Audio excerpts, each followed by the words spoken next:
ভতিজা নৱজিত বৰাই আমাৰ এইটো এটা আপুৰুগীয়া সম্পদ জহামাল বুলি আমি অনুমান কৰিছোঁ। এই জহামালটো এটা মানে হঠাতে আমাৰ সিহঁতৰ বাৰীতে মানে উদ্ধাৰ কৰিলে, ধৰি পেলাই ইতিমধ্যে আমাৰ জামুগুৰি ফৰেষ্ট ৰেঞ্জৰ দুজন ফৰেষ্টৰ কৰ্মী আহিছে।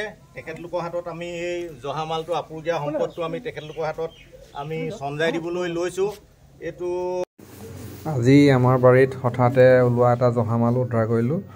উদ্ধাৰ কৰাৰ পাছত বন বিভাগক খবৰ দি আৰু বন বিভাগৰ হাতত চঞ্জাই দিওঁ।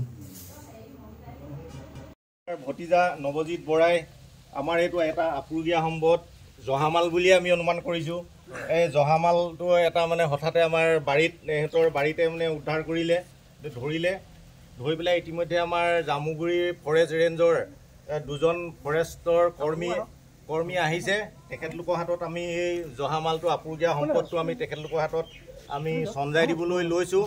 এইটো আপুৰুগীয়া সম্পদ কাৰণে আমি বস্তুটো সংৰক্ষিত কৰি আমি তেখেতলোকক চঞ্জাম। তেখেতলোকে যাতে এইটো খুব ধুনীয়াকৈ আকৌ ফৰেষ্টত গৈ তেখেতলোকে যাতে মেলি দিয়ে, আমি তেওঁলোকৰ প্ৰতি আহ্বান জনালোঁ। ধন্যবাদ।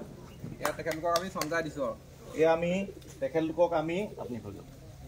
তেখেতলোকক আমি এই জহামালটো আমি তেখেতলোকক আমি চঞ্জাই দিছোঁ।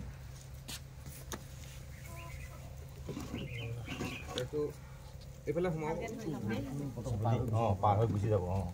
এইফালে লাগি আছে নাই ভাল জানে? সেইটো বস্তাটো মেলি দিওঁ। এইফালে লাগি আছে নাই ভালকৈ? কামুৰি ধৰি আছে সি।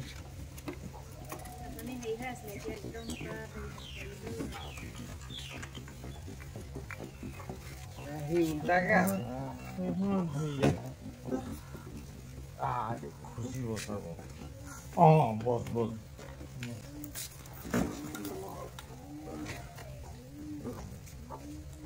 কিবা